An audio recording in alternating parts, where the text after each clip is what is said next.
This is Additions to Esther, is what we're going to call it, in our Apocrypha series. This is interesting. I got to tell you, right just from the get-go, this series is kind of rocking my brain a little bit. I keep thinking like now, I mean, I understand why they took some of these things out. And I do, I'm like, okay, I can go with it. And I understand where there's a standard set. And we'll talk about that in a few minutes. But just so we going into it, I appreciated this reading. And I don't know if you have it with you. I have, if you do, it's a little weird because it is parts that are inserted throughout the text of Esther, if you haven't looked at it. A through F, there are, I guess, 6 sections that are inserted.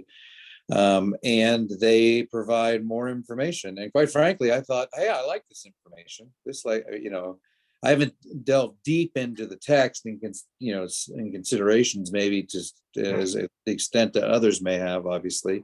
But just in general, I mean, we'll get into that and look at it.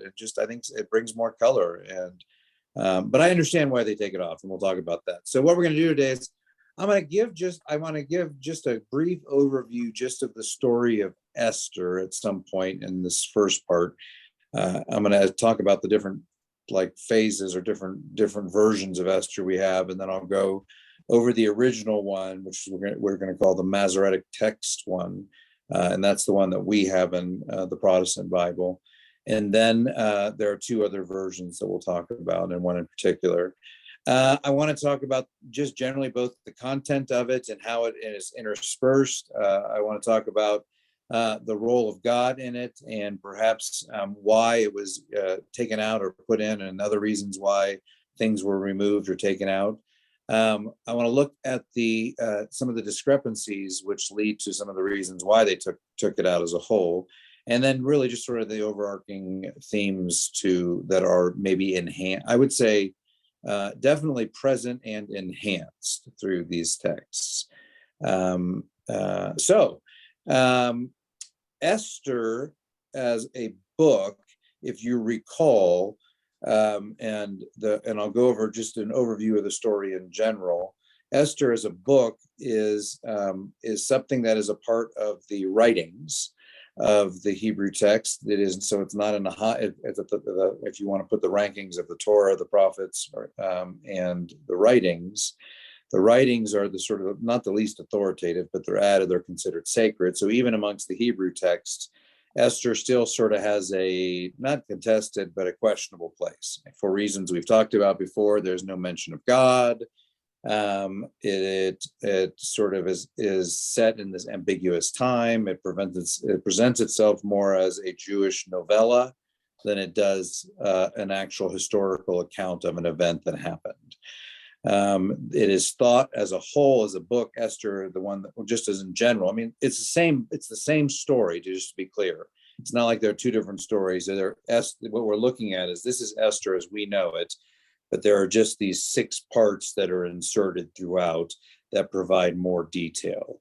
So we're not talking about 2 different stories, but we are talking about 2 different versions, or one is a more of an elaboration. We'll talk about what those elaborations and what they bring to that. But the story of Esther is set about 100 years after the exile. So sometime, and if the exile was in the 600s and 580 something, then you're talking sort of mid last millennia. I always forget how it counts backwards, whether that's the 5th or I guess that would be the 6th century BCE. So about 100 years after that. And the idea behind it is that the Jews were in exile for about 70 years. And then they returned from King Xerxes. And then this is thought to be set about 30 years after in a city called Susa, which was the capital city of Persia. We don't know who the author is, and we don't know both in any of the versions. We don't know who the author is. We really don't have a solid, concrete, this is where it originated from. So, but it is a part of the sacred text nonetheless. The book as a whole, regardless of whether or not you have the additions that are in the Apocrypha, is a story of irony. It's a dramatic story. It has tremendous structuring that allow the story to sort of go through two phases and have these sort of parallelism in there of the text. And we don't need to get into all that because those editions will look at that as a whole. And if you don't have a copy with you, I'm going to kind of I'll read you some of the editions. I have both a version that just isolates the editions, and I have a version that I'm working with that shows where they fit within the whole story. And we'll talk about that. So at least you'll be able to follow along in your own Hebrew version of the story of Esther, and I'll tell you where the insertions are.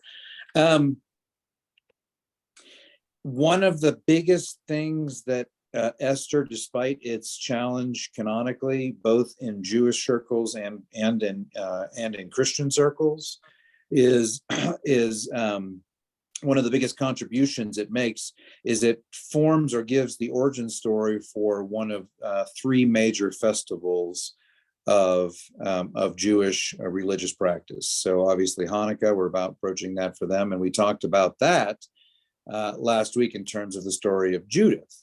And so Judith becomes the heroine of Hanukkah, if you will. And so for a Catholic Bible, that's still considered canon. So that forms an understanding of how that fits into the schema of things. Two, this story of Esther is the origin story for the Jewish celebration of Purim, which literally means like lots, or to cast lots, or like a gamble of some sort. And that is a reference to the fact that they cast lots for the day in which all of the Jews in Persia would be executed. And Jews celebrate this as a reminder or as an example of God's provision and sovereignty and protection and faithfulness, where they could have been eliminated in a mass genocide by the Persian Empire, or what it did, it left with deliverance. And so Purim, which is usually sometime between February and March, it's celebrated on the 14th of Adar. And what it does is it celebrates the day that the edict, and I don't remember actually if it was the edict. I think that the edict that they were supposed to die was the 14th of Adar, which again corresponds sometime between February and March in our time. This year, I think it was like March. I think it was like March 8th and 9th, or 7th and 8th, or something like that. I looked it up and I don't remember. Is when Purim will be this year. But on the 13th, as you know the story, and I'll go back to it. But the 13th of Adar is when there was a massive massacre of those Gentiles who sought to destroy the Jews. And I was actually, as I was reading about it, it was when Mordecai came in and basically got a new edict. There were 500 attackers killed that night, along with Haman's 10 sons. And then that was just in the region of Susa. And then beyond in the Persian Empire, there were 75,000 plus that were thought to have been killed who were plotting against the Jews. So, and I just shared that fact because as I was reading that, if you put it in the scope, it wasn't just like, oh, she saved the Jews from being eliminated. In a larger sense, she not only saved the Jews from being eliminated, but God used this incident to enact justice or vengeance upon those who sought to kill the Jews. Because you're talking somewhere, in the realm of 75, 80,000 Gentiles who were plotting to kill Jews who were then destroyed. So Purim is a celebration of this, and Purim is a festival. There's a masquerade. There's a reading of the story. It's a jovial time. It really is kind of a big party of drunkenness, because that was Xerxes was calling to a festival of drunkenness, and so Purim is sort of a shadow or an echo of that. But for just a reminder, I'll give you just a general narrative. The story of Esther, as we have it in the Hebrew Bible, and I don't know, and this is just sort of a narrative overview. It's not necessarily chapter by chapter, but you have the story of a basically orphaned Jewish girl who is being cared for by her uncle Mordecai, who was a palace official and was known to be a Jew, but Esther was not. And the story starts with King Xerxes, the same the emperor or king that set free that during the time where the Jews were set free, who was ruling, and he wanted his wife to Vashti to come parade herself in front of this during this big drunken festival that they were having that was lasting like 6 months. And and the thought is that he wanted her to basically parade in nothing but her crown, and she refused. And he said, "Well, then you're not going to be the queen anymore." He didn't kill her. He banished her and sent her out of the kingdom.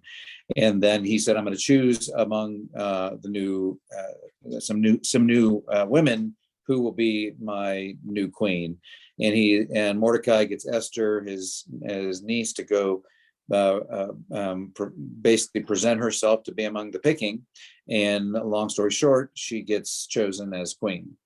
Well, it's not like she's queen like the Queen of England, where she carries a lot of rights, just kind of his right-hand woman, and amongst probably many of other concubines and others things. So, she's there. And then in the midst of all of this, you have Mordecai, who is the hero, if you will, of the story, and juxtaposed to Esther's heroine role.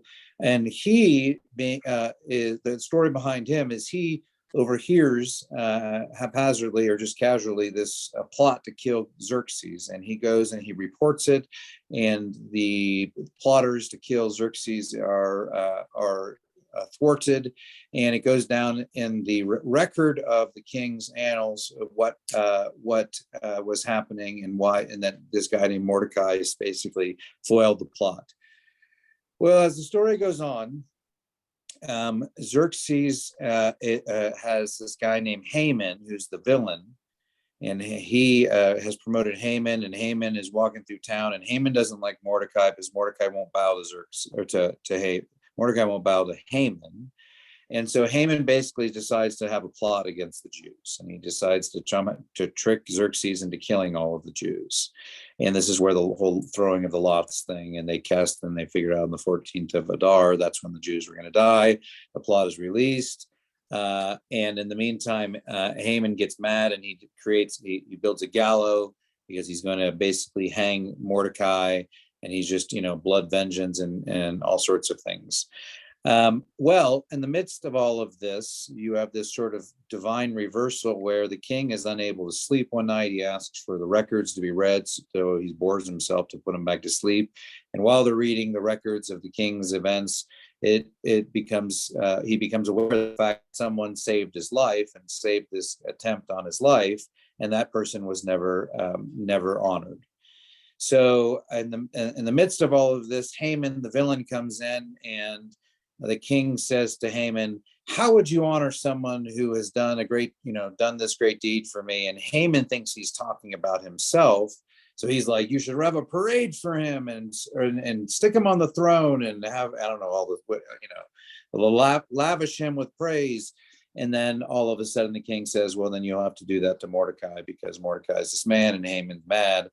All of this sort of builds and climaxes in this fact that that Mordecai says, "If we don't stop Esther, if you don't use your power and position to somehow stop the king from executing all of the Jews, our people will be eliminated. And such a time as this," is one of the famous lines from that. And she steps up to the plate, has dinner with Haman and the king, and has such a wonderful time that they come back again. And on the second night, she reveals that she's a Jew, and that Haman had a plot to kill all of her people, which would also include her. King Xerxes gets mad and ultimately sentences Haman to death in the very gallows that he built for Mordecai. So there's that divine reversal, and a new edict is written that says that Jews can now defend themselves. And the defense of the Jews that Mordecai helped write basically happened on the 13th of Adar, and that's when they went out and killed all these people. So those people could still kill the Jews by the edict, but Jews could preemptively kill those who they thought might be trying to kill them. So it was kind of this divine reversal. And Esther is hailed as this amazing woman, this heroine who has saved the people. And the story is set again, sort of in that probably around the year 400-ish, sometime.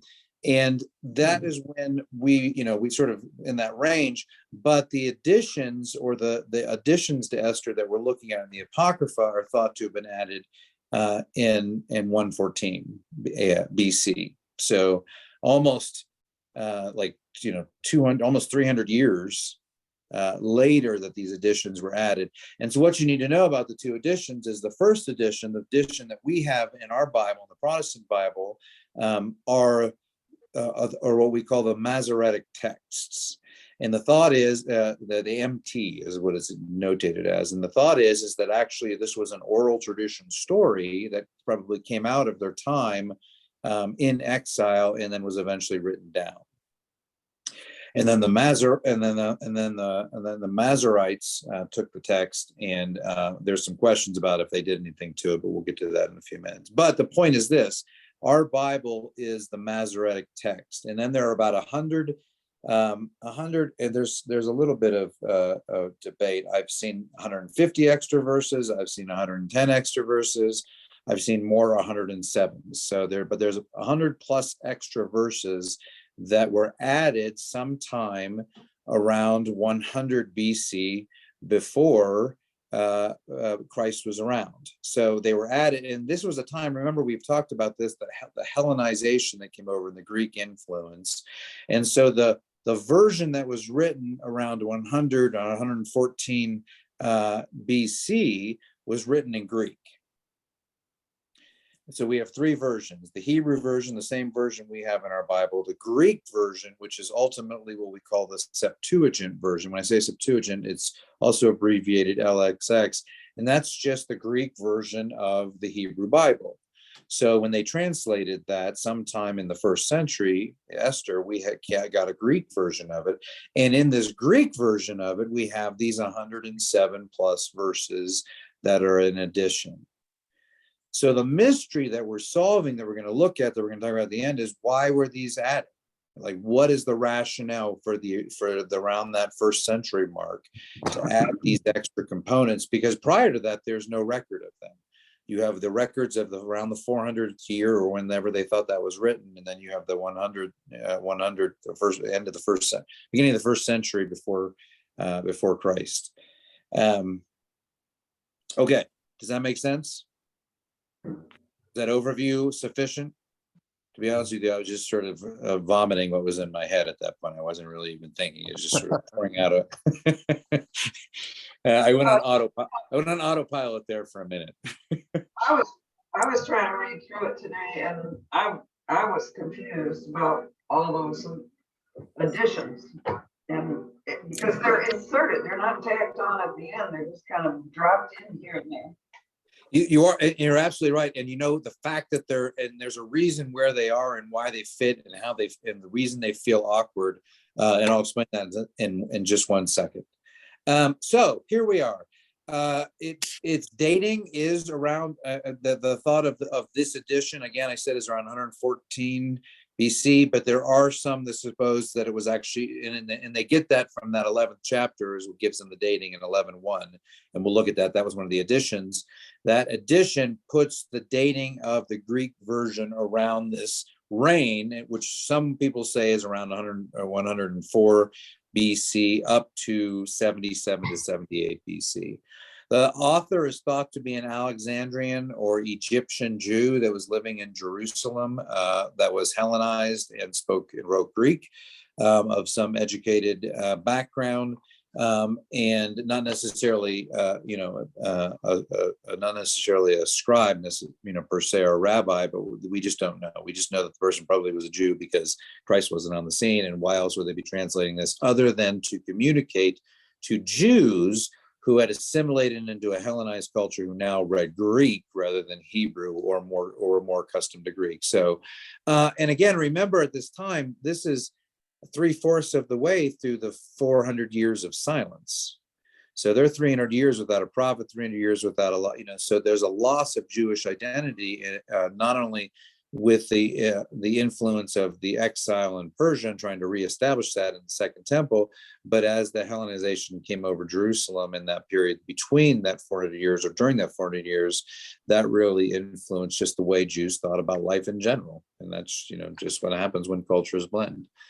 So like I said, there are we're going to say three versions. The one is the Masoretic text, and that also includes the presumptions of the oral tradition behind it. The second version, which we'll call B, is the Septuagint or the LXX, and that's the Greek translation that happened around first century. And then there's actually a third shorter version of the Greek version as well, so less insertions. In other words, they had manuscripts that had not all of the parts of the larger editions. Glenda, you had mentioned sort of the confusion of the numbering, and I thought this was really kind of, I think I'm done with this. Let me see here. I think it was really interesting because so Jerome in the 4th century translated everything into Latin. This was the common language. Remember, Christendom had sort of settled into, and people were being baptized. Everyone's becoming a Christian because Constantine's legalization and the sanctioning of the Roman Empire is the Holy Roman Empire. And one of the first things they did once they had all the councils and figured out some of their theology in the West is that Jerome translated into Latin. And again, Latin, then it became the Latin Church. But the Latin Church also is understood as the West Church. And that concept, the Latin or West Church, is what we now know as the Roman Catholic Church. So the formulations that were happening there is what led ultimately to the formulation of the Catholic Church. But Jerome translated the Masoretic texts, and he was also the one who numbered them. But he looked to the Hebrew scripture, the Hebrew version of Esther at the time, and decided to translate that as the primary version of Esther. And then he took that, and which was 1:1 through our understanding of 10:3. And then he took all of these parts that he had in the Greek version, and he moved those to the end. And then he added interpretation notes and basically said section A probably through F. I don't know if he's the one who numbered them, but he numbered everything else. And then there basically was a break at the end of 10:3. And then you had these additions, and all these additions had notes, but it was clear that they were like, hey, these are the things that were in, we took them out because these are the original Hebrew, these are the Greek additions. But and then he renumbered them. Actually, he did renumber them. I wrote it down. But he started with F, and then it went A through E. And then a later editor removed the explanation notes. So sometime between the 4th century, when Jerome translated this and had the basically an appendix with explanation, then someone removed the explanation. And then in around the beginning of the 13th century, so because a guy named Stephen Langton, who died in 1228, so I don't know exactly when the translation happened, he added chapters and adjusted verses and added numbers and things like that. And when he did this, he numbered all the way through straight. So what you had is the explanations of what those additions were taken away, and then a continuous numbering system that was slapped onto the whole thing, which is why you get 11 through, 14, I think the chapters are, you have all those extras, or 11 through, maybe it's, I don't know what it is, 11 through whatever the last 8, 9, 10, 16. It goes all the way up to 16. So 11 through 16 constitute the extras that were at the end, even though they're not really, because each were given their own chapter, even though they're not really meant to be chapters. Does that make sense? I don't feel like I'm explaining it well. Do you understand what I'm saying? In my version, it's chapter 1, and then 2, 3, and then 13, and then 3, another note, 4, and then another part of 13, and then 14, and then 15, and then 5. I mean, it was just totally confusing, the numbering system. Yes. Well, and so basically, if I were to explain the numbering system, it almost goes every other. So there's A, B, C, A through F are the sections of the Esther editions. And if you were to break it apart, you would stick, and again, so remember the numbering system I just talked about? so basically 1 through 11 is Hebrew Esther. 12 through 16 is Greek Esther. And what we're going to do is take these sections of Greek Esther and intersperse them in Hebrew Esther. So A, which is 11:2 through 12:6 of the Greek version, is really the beginning opening. And maybe it'll just help. I mean, so if you don't have a Bible, so it starts, instead of our version of Esther starts, it was after this day that the following things happened in the days of Xerxes, the same Xerxes who ruled over 127 provinces from Ethiopia. That's our chapter 1 in the Hebrew Esther. But if you add the addition of the Greek introduction, which is and even in my Bible, I'll show you, it says, it starts with 11, chapter 11 and 12. So it's picking it up in the number that was given by this Stephen Langdon guy. But it really, in the original text, it wouldn't have had that. It just would have flowed. In the Greek text, it would just flowed as a story. So in this one, it starts in the second year in the reigns of Xerxes the Great, on the first day of Nisan, Mordecai, and goes into it and gives more information. And we'll talk about what's in that and how it enhances the story when we come to the narrative part. But the structure is A, and then you have basically, and I'll sort of group these, you'll have the Hebrew version, chapter 1 through 3. Then you have B, which is the insertion of a 13 back in. And then it goes 3 to 4. And then you have another insertion from 13, and then an insertion from chapter 15. And then it jumps back to the Hebrew version of 5 through 8. And then it goes to 16. And then it goes back to the Hebrew version of 8 to 10. And then it tacks on something at the end, is 10 and 11. So it's this like, it basically goes back and forth of inserting. I know that probably wasn't helpful. But what I found interesting is that just tonight, I'm using the middle of the Renovare, which is an NRS version, but it has the A, B, and C. What I think is interesting in my Apocrypha part is it puts the titles, what happened, kind of in sequence. So I can look in my Bible, Esther ends in chapter 10, not 11, but Yes.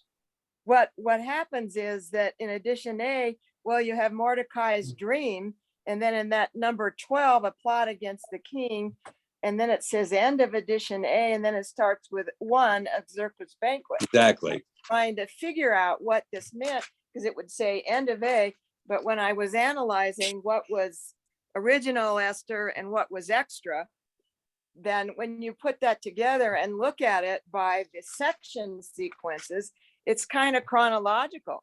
And so Oh, no, it absolutely is. yeah, so it adds, I think, just in my first view of this, I think it adds a lot of emphasis on God's role in this. The importance of praying Absolutely is added, and Esther's role, as well as the M, Mordecai. Yeah. And so I found that it embellished things to where you take it. The other thing, I was curious, the role of dragons, where is that? Were there dragons in between? Well, no, but you got to remember. So, and that's what's interesting. And when you add that, it dabbles with, like, Daniel and other apocalyptic books and the image of dragons, and all the way to Revelation. It ties together these notions. But because it's a dream, so the question is it a dream vision? Is it a vision dream? Is it meant to, what is the symbolism? And really, the dragon was not an uncommon symbolism. And so if you're looking at just the war of it, and we'll talk about the actual vision itself a little bit, but basically it presents the idea that Israel is in a battle with an evil forces, and so it's metaphoric.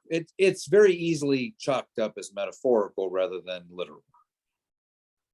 So I think I read a thought that dragons may have been the last remnant of dinosaurs. I read that somewhere. I don't know where, but I was just curious. That's my theory. Okay. Okay. That's where I heard it. No, I wouldn't go with that source either. Don't repeat that widely.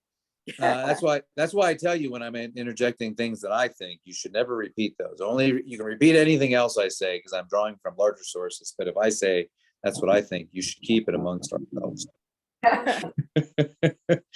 um, so in these, let's talk about the 6 blocks as a whole. What do they bring to the table? And another way to look at it is not what only they bring, but what was chosen to be taken out. And it's not, and keep in mind, the parts that are taken out are not necessarily taken out because they're problematic. They're taken out because they're not included in the original text, in the Hebrew text. And that's an important distinction. In Judith and in Tobit, there were things that were questionable theologically. There's nothing theologically that is challenging here that was removed. In essence, I mean, there's some discrepancies and things like that, but there's not like it. They're not portraying this weird view going. Now, I will say that the additions do shape the narrative a little bit in a way that it doesn't. And again, at the end, where the question always becomes, where it's going to become first, why did this happen? Why did they decide to do this? But in general, what they've taken out is 107 verses, a more dramatic spin. And when we look at some of these, it's more detail, it's more drama. The scene with the king in the throne room is more dramatic. It has more drama. It has more emotion. Some say that emotion that they're bringing to it is more of the Hellenization. There's a Greek romantic. It was called by several as sort of a farce. The story of Esther as a whole, it's got this divine irony and this reversal. So it's looked at as a sort of a novella that's also considered a farce or divine comedy, but it's got and the Greek version gives it a more romantic twist or spin to it. It gives more depth to the characters, which would have been more of a flair from the Greek culture rather than the Hebrew culture. Definitely, as you've said, more of a theological emphasis. God is mentioned, God is prayed to, God is a major player in this, and ultimately allows the whole story to be credited to almost God's hand moving rather than some sort of somewhat human intervention. God is mentioned in 2:2 and 4:8 and 6:1, and in chapter 13, God is a clear character, or as some mention. God is ultimately the author of the salvation, and in the Hebrew version that we have in our Bible, Esther is somewhat looked at as sort of being, in the same way, Judith. God's behind the scene, but the actions of the human agent are what bring about the change, with God sort of guiding in the background, if you will. Mordecai is more of a central character in the editions, and I read some information that just sort of said that it actually made Mordecai more of a central player, and Esther more of a romantic heroine, rather than Esther as I think the Hebrew version elevates Esther as kind of, Mordecai is more of the background and Esther's that primary character. So I think there's an emphasis more on the male role in that than the female role that the Hebrew version retains. And then the last thing is the version that happens in Greek. It downplays a sense of the origin story of Purim. It's thought that the Masoretic texts, the Masoretic scribes, were emphasizing the need for Purim and the celebration of this festival. And festivals, remember, brought about Jewish identity. And I remember reading something about the idea of Jewish identity in this 400-year period was pushed away from cultural identity to religious identity. And so this is the whole side tangent, but I thought it was interesting. For a long time, if you were a cultural Jew, it was assumed that you were a religious Jew. I see the parallel in this conversation that I was sharing about Hinduism. If you are a cultural Hindu, or Indian or Hindu, you are assumed to be a religious Hindu, although they don't really say the religion, but there's an assumption about one's belief systems. And I think as Hellenization swept in through the Middle East and into the area of Israel, that cultural assumption of religious expression became less and less. Therefore, adherence to the religious practices of Judaism became more of a cultural identifier. So in this Greek version, you have the mention of circumcision, for example, something that is not mentioned in the other, and a number of other things. Esther, her piety is emphasized, the fact that she despises non-Jewish marriage, in those non-circumcised, that she only eats kosher, that she adheres to the days, that she's not drinking of the wine. Like her character, again, we were talking about last week, the character of Judith is a moral portrayal for Jews who are hearing this story to help shape their identity. And adherence to the Jewish customs is elevated over and against the cultural connection, because as we talked about last year when we looked at Esther, some thought this resurfaced because it was an issue sometimes of, do you marry outside of the Jewish faith? Well, obviously Esther did, but she did to save her people, so you can't condemn it in the same way.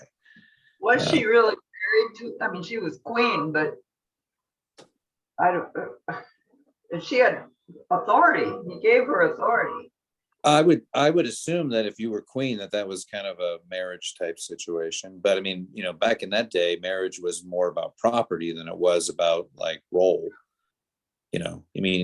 Abraham even they all had lots of wives. So,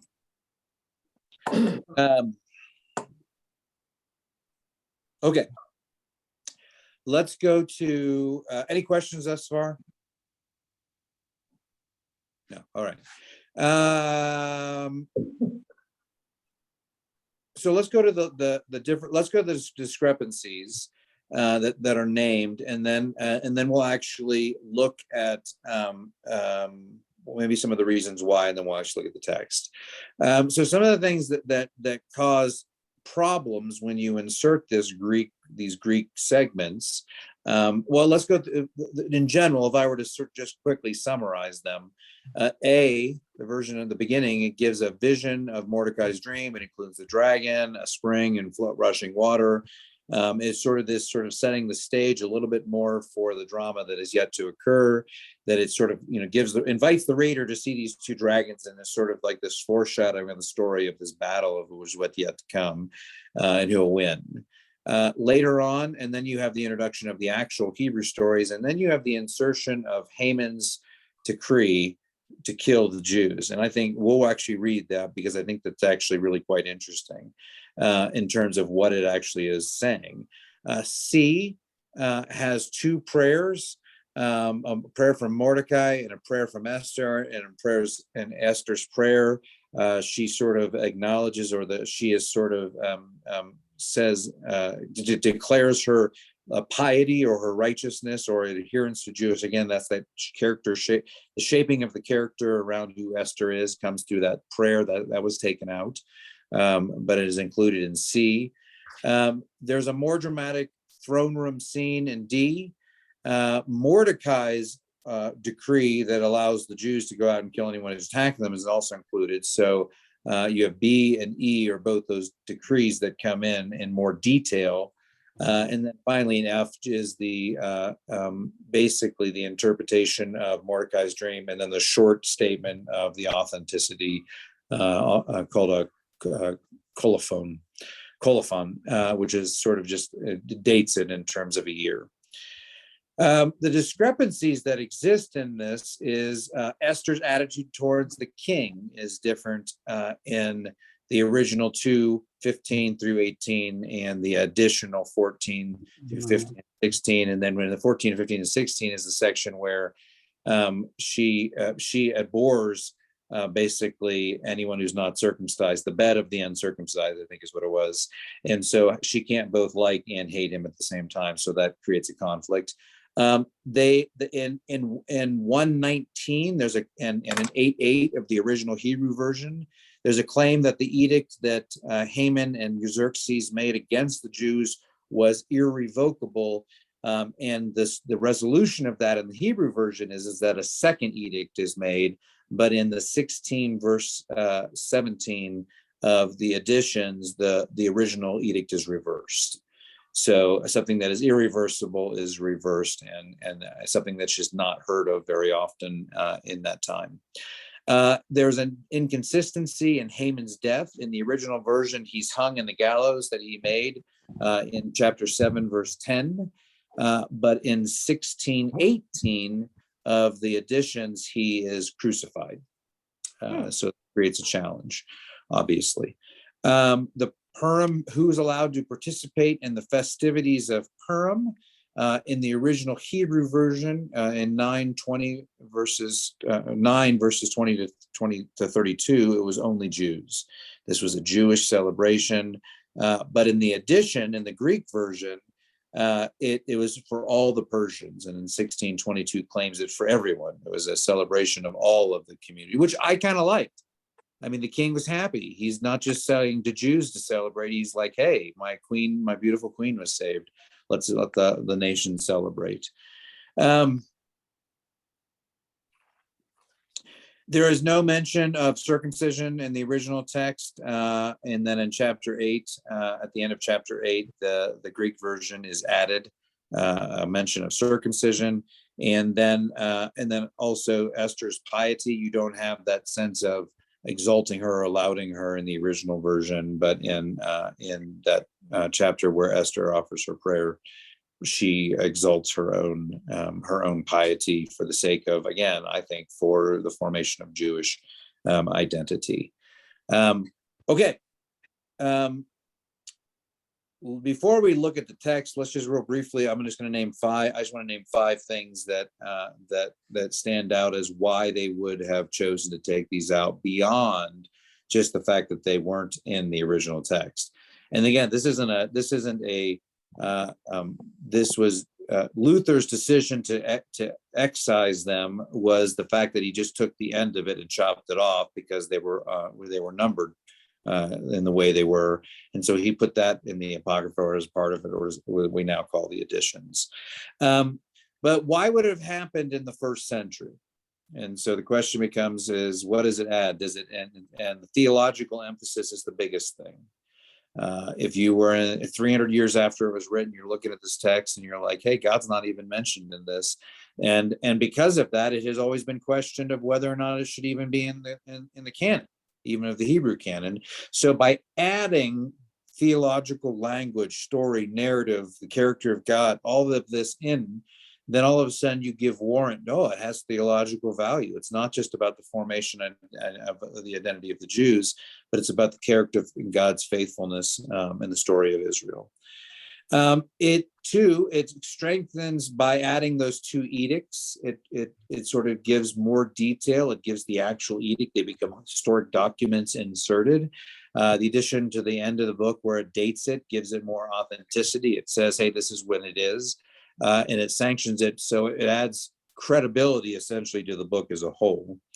By versions of the more dramatic throne scene, the vision of the dragon in the spring, and Mordecai's vision and the way the story starts out, and in the interpretation of Mordecai's dream at the end of the book, the addition of basically D, A, and F, you're improving the story. It's more detail. It's more interesting. I mean, it is. I mean, reading it out, I was like, this is much better. It actually honestly, I kind of like the Apocrypha version better. Although, I don't think it really adds a whole lot. It adds some problems, but, it's not like the book was without problems to begin with.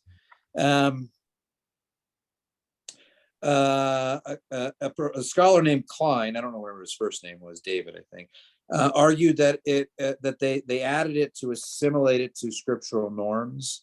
That it at the time before, and again, this is 100 years before Christ was on the scene, the Jews were trying to figure out what their holy canon was too. And so I'm sure, just like we have contention over James, they had contention over Esther because it doesn't mention God. And when you add some of these other things, because again, Jews it wasn't like, hey, we're going to sneak this in and make this foreign document better so that it'll fit. It wasn't the idea that sacred texts mean they were sacred texts. It didn't mean that they thought this was like exact words from God verbatim and you couldn't mess with them. So the addition wasn't like heretical or some sort of dodgy move. They thought they were improving for the sake of reception. Oh, and then the fifth one, and I mentioned that a little bit earlier, just that and the shift of religious religious practice over cultural identity. It added a sense of these are practices that still had value. Being a Jew was not just being a Jew by virtue of genetics or by lineage, but being a Jew meant you participated in the practices of it, and that did and continued to be circumcision. And circumcision plays, as you see in the New Testament, a major role in the differentiation between Greek and Jewish culture. So, all right. Any questions before we delve into the actual book itself? No? All right. Not a question, but I was just reading in the overview that you have the benefits of both the Hebrew and the Greek, and that it's not that you have to choose one or the other, but that you have two different interpretations of the same story. So that's a good way to assimilate it. Like you might look at two different translations. It's covering the same. I don't know if that's a good comparison, but you don't. Well, it's they're like both historic documents. Yeah. I mean, one represents something. If this was written 30 years after the exile, and was set in sometime 30 years after the exile, meaning that the earliest it would have been written would have been then, because they're not going to, before the exile, write about it. So it's in reference to a Persian life. So it's probably written, if it's written 30 years after, let's just say around 400, life changes in 300 years. And needs change. And again, the way you view scripture, the way you view the book as either sacred or holy or God inspired or whatever language we want to put around that, I don't think the scribes or the Alexandrian Jew who was doing this at the time in Jerusalem was doing with any malintent. He was trying to take a text and make it, and where those extra pieces came from, we don't know. So, but like anything, any story you pass down through the generations, through different cultures, there are different versions that will surface. That's why we have two creation accounts. Well, I read where they said sometimes too, especially stories handed down, especially, and they said in the Jewish history, they tend to embellish their stories. Oh yeah. You know. I mean, there's all sorts of suspicion around King David. Like on one sense, he's sort of this musician, and he's, very right-brained, portrayed as being right-brained, but he's also this sort of, military captain and commander and leader, and he kills these bears. And there are other accounts in that time period of people killing bears and lions, and it's thought by some scholars that in the history of Israel's oral tradition, that some of those feats are eventually attacked on to King David. Who knows? Does it really make a difference? Not really. I don't care whether you could kill a bear or a lion, or why there were lions in that region of the world, or bears for that matter. I don't understand all, I'm sure that I'm not really a zoologist, so I don't know where animals lived during that time period. But when I hear lions and bears, other than the Wizard of Oz, it's that's lions, tigers, and bears. Oh my, isn't that Wizard of Oz? It is, yeah. So, but it was written at a different time, so with a different emphasis.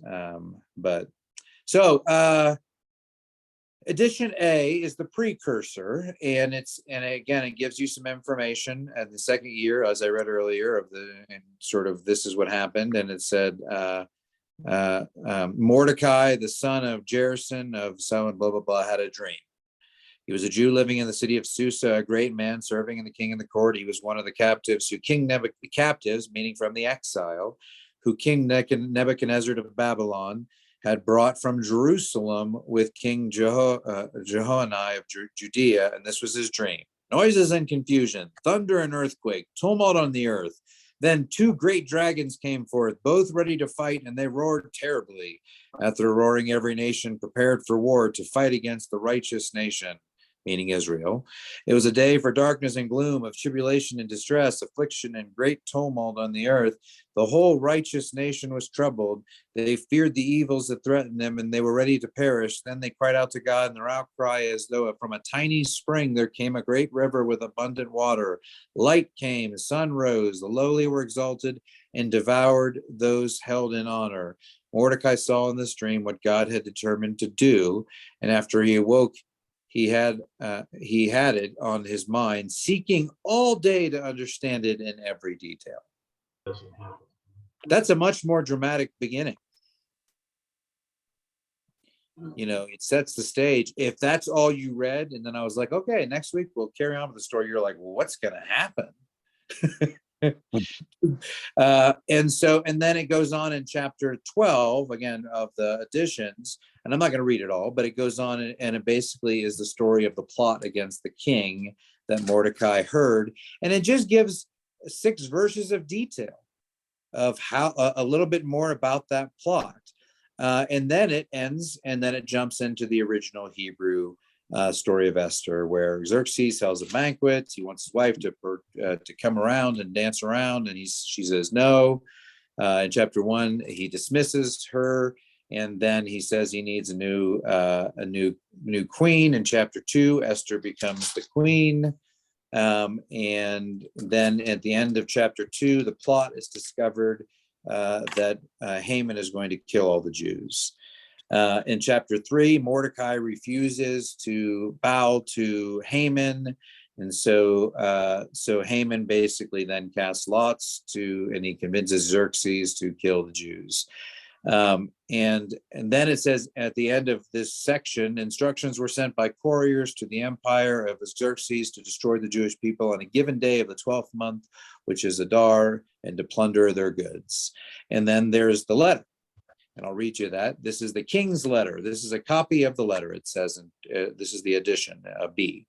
The great king Xerxes writes on the following to the governors of 127 provinces from India to Ethiopia. And just pause for a second and realize how big that swath is. India, and that is some sense of modern day India, all the way basically through Egypt, or that whole region, through Jerusalem, through Israel. And to have the officials under them, having the ruler of many nations and master of the whole world, not elated with the presumption of the authority, but always acting reasonably and with kindness. I have determined to settle the lives of my subjects in lasting tranquility in order to make my kingdom peaceable and open to travel throughout all its extent, and to restore the peace desired by all people. When I asked my counselors how this might be accomplished, Haman, who excels among us in sound judgment and is distinguished for his unchanging goodwill and steadfast fidelity, has attained to the second place of the kingdom, pointed out to us that among all of the nations in the world, there is a certain hostile people who have laws contrary to those of every nation and continually disregard the ordinance of kings, so that the unifying of the kingdom that we honorably intend cannot be brought about. We understand that this people and it alone stands constantly in opposition to every nation, perversely following a strange manner of life and law, and is ill disposed to our government, doing all harm they can so that our kingdom may not attain stability. Therefore, we have decreed that those indicated to you in the letter written by Haman, who is in charge of the affairs and is our second father, shall all, wives and children included, be utterly destroyed by the sword of their enemies, without pity or restraint, on the 14th day of the 12th month of Adar of this present year, so that those who have long been hostile and remain so may in a single day go down in violence to Hades, leaving our government completely secure and untroubled hereafter. Boom. Jason, doesn't that sound like a lot of the rhetoric we're getting today? Probably. On Jews. Just this last week. It was just Anti-Semitism. I was going to thought you were going to say, and with Hitler. I'm sure that there's probably documents that echo some similar sentiment, but I think any to be honest with you, any genocidal type document is gonna, I mean, whether it's the Hutus and the Tutus or whatever from, Rwanda, or whatever you get, you're probably always gonna have this utter obliteration and some, arcane rationale as to why. But doesn't that add something? Yeah. But but the language sounds different, is where, as I do feel the language difference, even in reading it, it has a fable-ish character too. It's flowery in its language. It's abundant. Does But that make sense? Or may I just reading it that way? Maybe I'm adding my own emphasis and twisting the narrative. It sounds like he's just totally being swayed by Haman, though. Haman Yeah, came well, with- but that's his second in command. yeah, and he didn't really check it out, or he just suddenly has this, oh well, they must be destroyed. They're these evil people. I mean, honestly, if you're the king of Persia, of a swath that goes from Ethiopia all the way to India and up into Eastern Europe, or what is now Eastern Europe, that's a pretty big swath. You probably, and there's a lot of people groups. Think about all the different people groups represented. You're not really caring about the Jews. In other words, like he didn't have, there wasn't like he was worried about the Jews. It was just sort of like, hey, they're a plight against the land, and Haman didn't like it, so he's like, let's just eliminate it. So for him, it probably was just like, if my second in command says these guys are a problem, and they probably were causing some revolts, and he probably had something to back it. And so he's like, hey, we better get rid of him. So why wouldn't he? That's his right-hand man of military force. And he's saying this will bring about peace in our land and prosperity. Why would he dispute that? In particular, if he knew there was no consequences other than eliminating people he didn't know. All right, so then we jump into the original three, and it says copies of the document were posted everywhere in the province.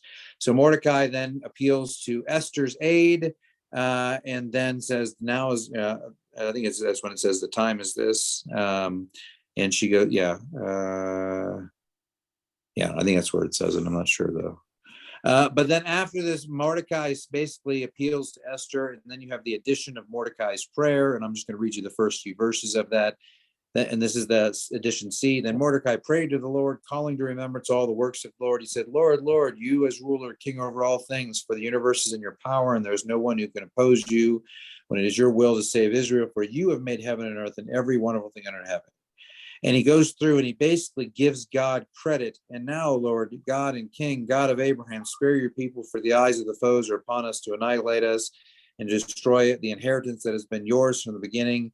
Do not neglect your portion. He pleads to God, but cries out and gives this incredible sort of praise to who God is.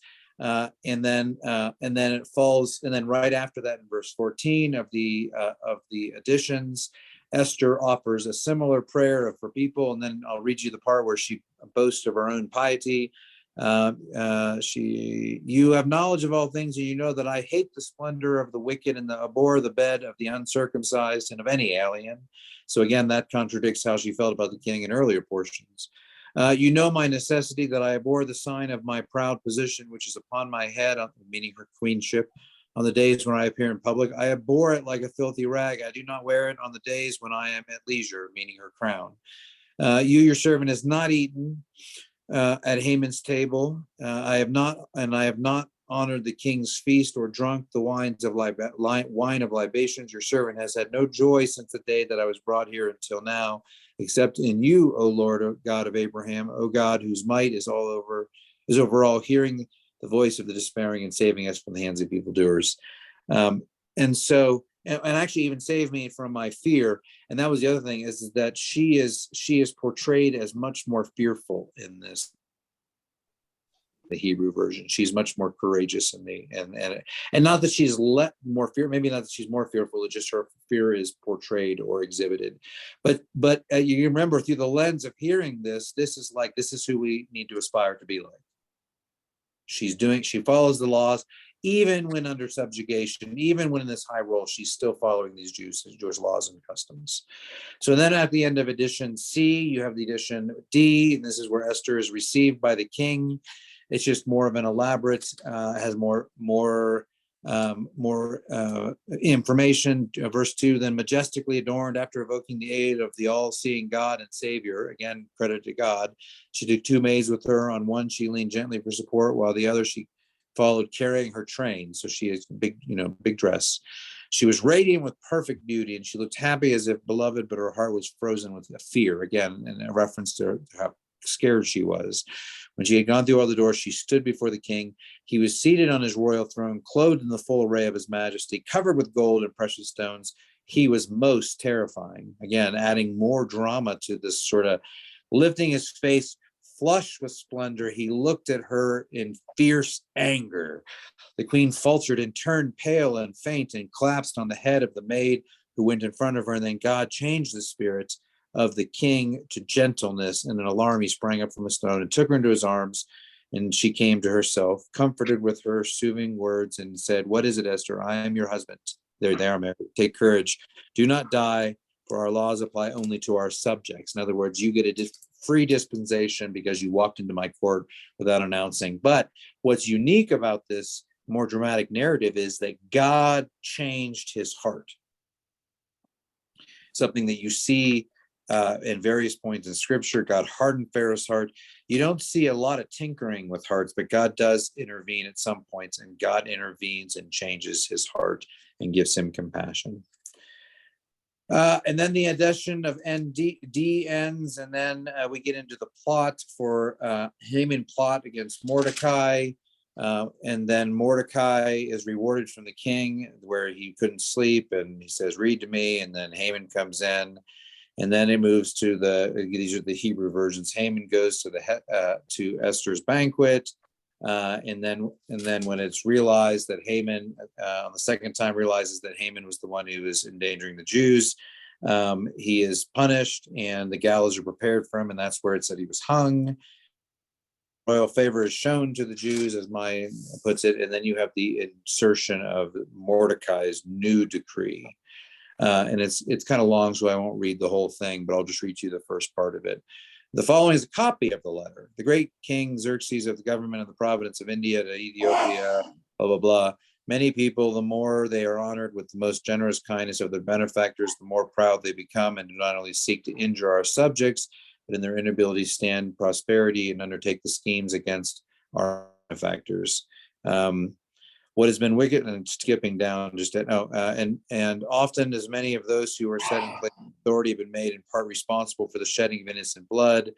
And it goes on. I don't mean to go through the whole thing. You can read it, but it basically outlines the salvation of the Jews in more detail.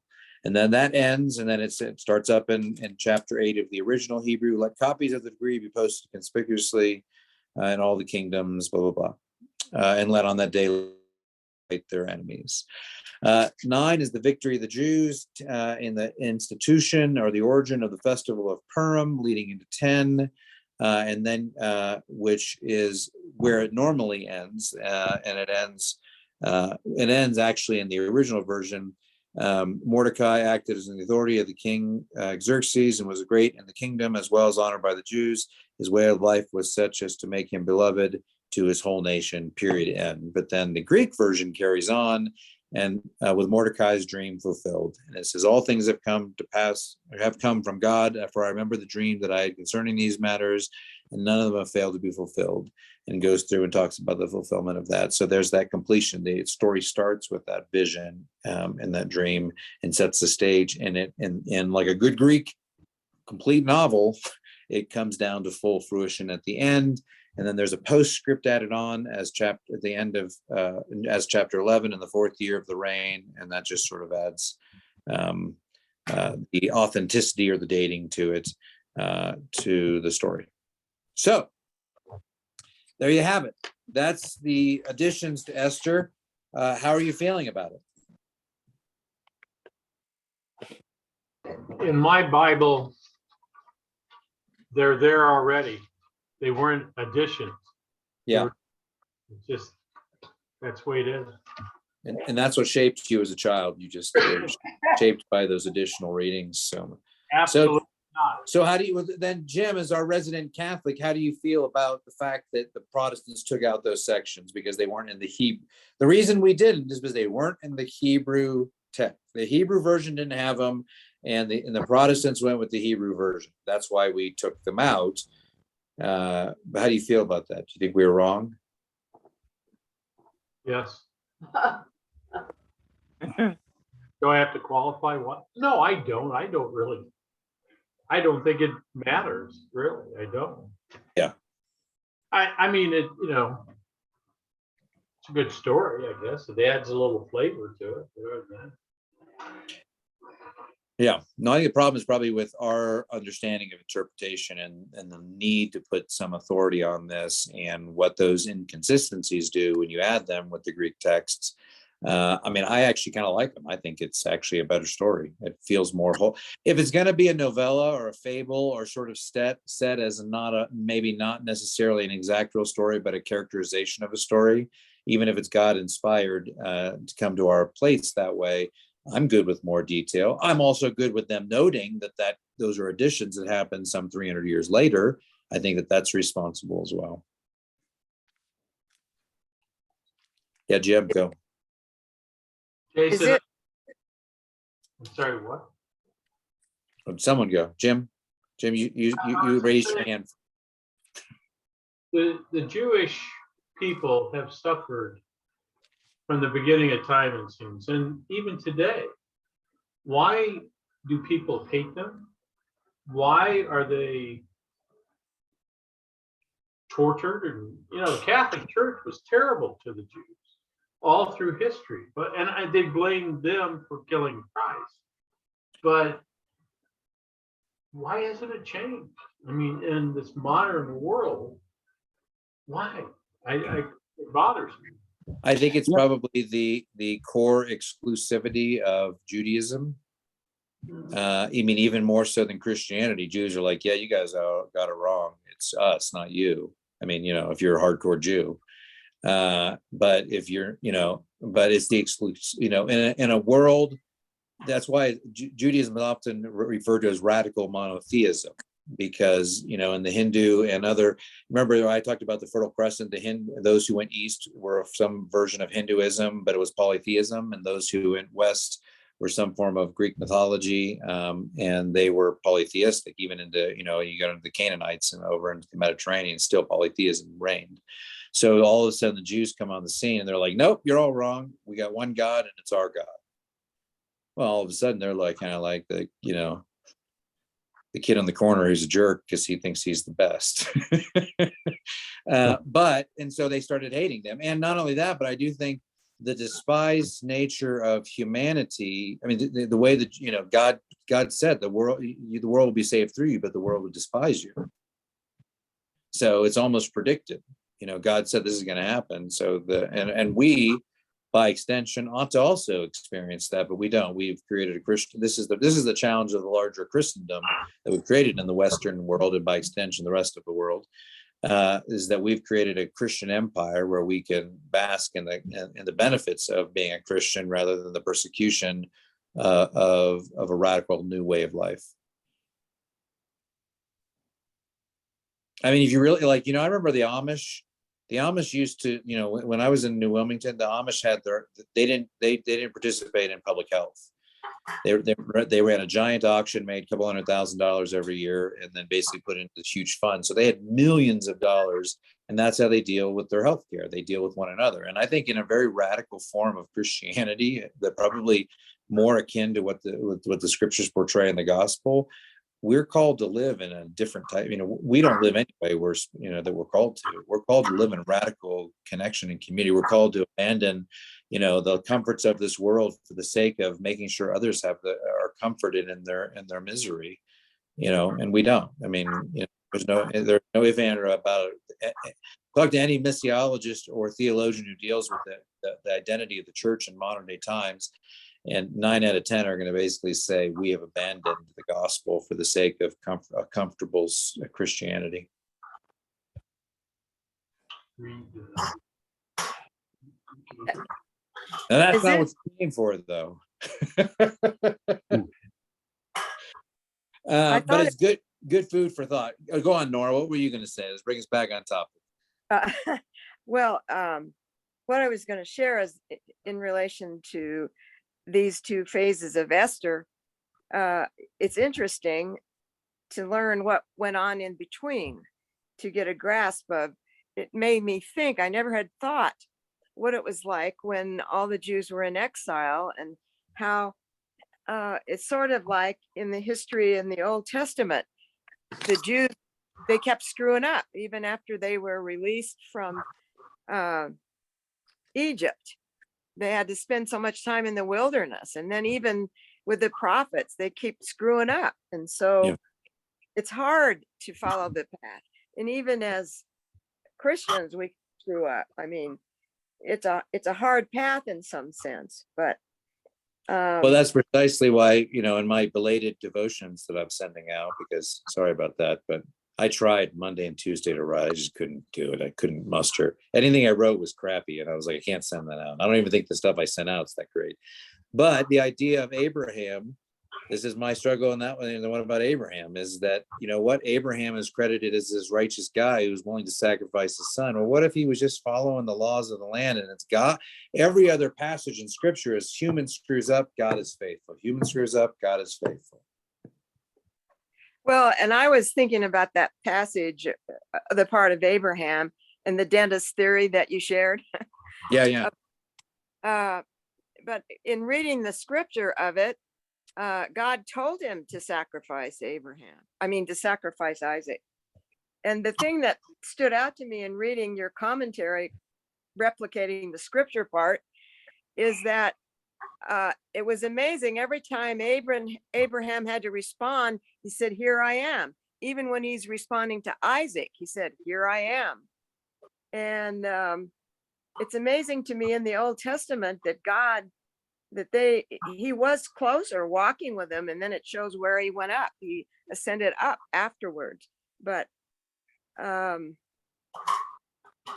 part of so it's a hard path. And what I was also thinking of in relation to what Jim said is there was I never can say that word right, documentary on the Jews that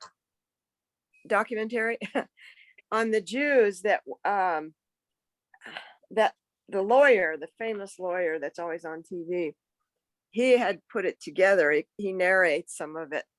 But in reviewing the history of things that Jews have done, contributed in the sciences, in music, literature, is phenomenal. And they ask a question, and it gets down to, why has this happened with the Jews? And it comes up to the simple answer: they were God's chosen people. Yeah. In the sense that that's a it's gift a big claim from God. And yeah. But I mean, amazing things that they've done. Yeah, no, I think God has prospered the Jews, but they have also been the brunt of much. And I mean, and so yeah, they own half of Hollywood. They're in banking. There's all sorts of things. I think that though, and again, we won't go down this path too far, but this is the whole challenge that I have with the whole Palestine-Israel tension, conflict over the land, is according to the Christian narrative. I got to go with what the Abrahamic covenant is. That's the land for Israel. Mm-hmm. Now, that doesn't mean there's not a reconciliation that needs to have. That doesn't mean that others can't live in that land. But as a Christian theologian, as I look at the Abrahamic covenant, the land of Canaan and that region that is Israel was given to the Israelites by God. I can't separate that. So, but no, and again, all of that has to be just to kind of bring it back around to the additions that we're talking about, and to close out this session, just looking at the time. That all of that fact, again, going back to when we were studying this a year or so ago, all of this history is important that we understand not only the journey that the Israelites are on, but the challenge that they've had to maintain identity. And many of these writings, many of these additional things like Esther, or the additions to Esther, are really there to help shape the identity of Jews during a certain 800, 700-year period where they were stripped from their land and divided and lost that sense. Yeah, Glenda. The true historical significance. Yeah. Yes, absolutely. One problem I have with this edition is that it adds that whole story of that the Jews now have revenge. They can kill all those people around them suddenly. And the 10 sons of Haman, were they also so evil as Haman was? Did they deserve to be killed? And thousands of people deserve. I mean, I can see why people would resent them if then they turn around and become the aggressor and start killing off everybody else. So I don't, that part I don't understand. Wow. I mean, that's a history of the Old Testament too, is war and battles and destruction. There's just so much of it. And I have a problem with. Yeah, and chalk it up as another part of God's divine hand. I mean, this sounds to me like there's no other way to interpret that as God orchestrated the it's not just, hey, we don't have to die. It's we're going to take care of all those who hate us. And yeah, to the tune of 80,000 people who died over the next year.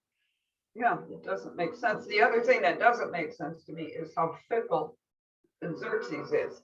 First, let's kill them all. When Haman comes and says, these people are evil. Oh, okay, let's kill them all. One day we're going to kill them all. Then Esther comes and says, oh, but those are my people. Oh, okay, we won't kill him. We'll kill Haman. He's so, I don't know. He doesn't strike me as being too smart. No, he's not. I mean, I think if he's put, but at the same time, I think that another way to look at that would be he was duped, and the duping is where. But I mean, if he, again, when you're looking at the swath of rule that he had, does he really know who the Jew? Like, is he really, it does, with the amount of things that someone on that level is dealing with, the cultural narrative of a particular ethnicity is something that they're probably dabble in. And so when partied for 6 months and drank himself. Yeah, very foolish in that regard, and wants his queen to dance naked in front of a bunch of, I mean, like, he's got a lot of character flaws. Yeah, really. So, all right, folks, it's 6:31. I think that the other, I think it's another editions one. I didn't actually look. I probably should have. So anyway, let me see here. I've got the Wisdom of Solomon. Is that what you have? Let me see here what I have after this. Esther. Yes, Wisdom of Solomon. That's what we're doing next week. Let's see. I don't think it is. No, it's got some length to it. So yeah, these are the major ones. It's actually kind of long. Yeah, it's very long. And then Sirach. All right. So next week, Wisdom of Solomon. A question, Yes. just a quick question. I'm looking